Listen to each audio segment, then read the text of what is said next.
Hello there, retro fans. In this video I'm going to introduce my Amiga 3000. Amiga 3000 is really like this is like the dream setup for me. That when I was a kid I always dreamed of having an Amiga 3000, but of course it was really expensive and just couldn't afford it then. And when I was kid in the 80s, I really just couldn't afford Amiga 500 even so and this computer, it was it came out in 1990, and I guess you could really buy a quite nice car with the with the same money, so way out of my league then. But anyway, in 2008, I finally got myself one. I had been reading all about the Amiga 3000s and its magnificence. So I ordered one from eBay, through eBay, from a nice guy in Germany. He was very helpful and packed the computer very well. And in eBay, after the auction, the price was €470, which in these days it really sounds like it was a real bargain. I think it was a bit of a bargain then already, as this computer was quite nice setup with 060 processor with 32 megabytes of memory in it, and it also came with Cybervision 64 graphics card. This is a 03 graphics card, and inside there was also 3 SCSI drives. These are 500 megabyte SCSI drives, and inside the computer at the moment I have 2 gigabyte SCSI drive in it. It's quite enough. And it also had Ethernet card, Xsurf in it, and ISDN blaster that I really didn't use for anything. And it came with the floppy disk drive, and I have been using this Gotek, also floppy disk drive emulator. And these are my old floppy disks. And I had a Amiga 500 in the mid 1990s, so I've been using these. Some of them work, some still work. And I had a printer also then.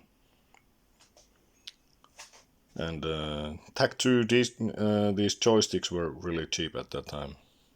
Now I think you have to pay like what, €40 to get one, which is ridiculous, I think. But anyway, so let's try it on and see what happens. It came with 2 keyboards. This one is as you can see, it's Amiga 2000 keyboard, and it also came with the original Amiga 3000 keyboard. So it was a very nice package. When I first got the computer, I pressed the power button and really nothing happened. That was really interesting moment. And I was wondering, well, but I wasn't demoralized. However, I went to the big book of Amiga hardware. I had been checking out, reading all kind of information about Amiga computers there, earlier already. And they have high resolution pictures of Amiga motherboards. So when I was moving the computer, I had realized that there was a couple of parts were loose, and checking those motherboard pictures, it was possible to find out that where did they belong to. I just put them back, and the computer started. It was, I was so happy.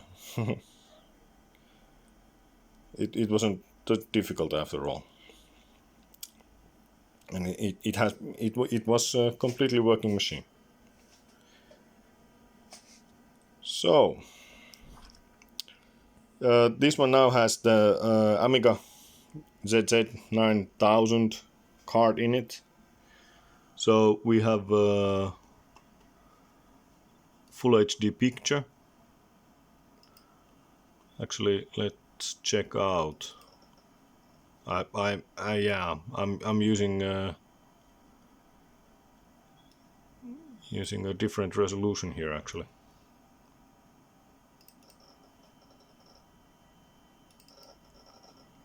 What do we have here? Oh, it's 1024 768. Oh, let's change it.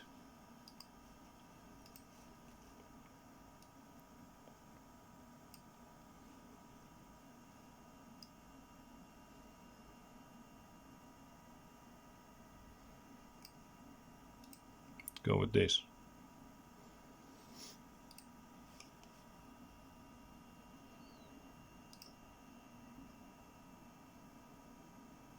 Okay, so we have full HD picture.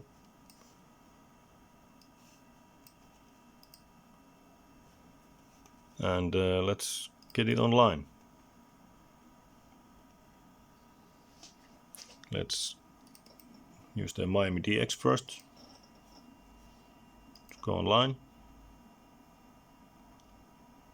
Okay, here we go. And then we start the web browser.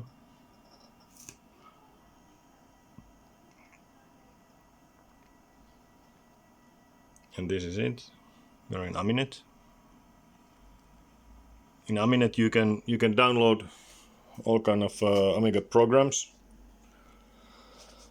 and this Aminet is they are doing really great work preserving the Amiga history and making great service for the Amiga community.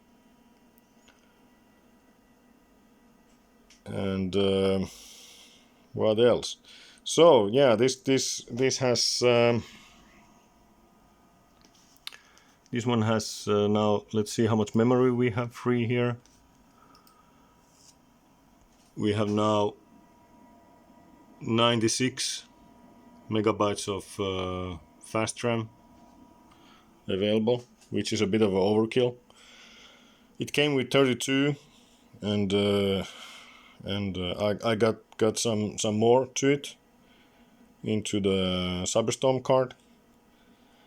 It would be possible to upgrade it to 128, but even this amount that it has at the moment is a bit of overkill already, so I haven't bothered. And it would be possible to get more memory into it with by using a big RAM card. I guess you can get like a full gigabyte of fast RAM to Amiga 3000, but for what reason I don't know. So anyway, I have been very happy Amiga 3000 user. It's a very nice computer to use, and I'm using VHDL to install games into the hard drive. It's very convenient to use. Anyway, This is like first video of making this kind of a bit of a like introduction of my Amiga 3000 Dream setup, and I will make more videos in the future about the usage of it. And thanks for watching the video, and see you in the next one.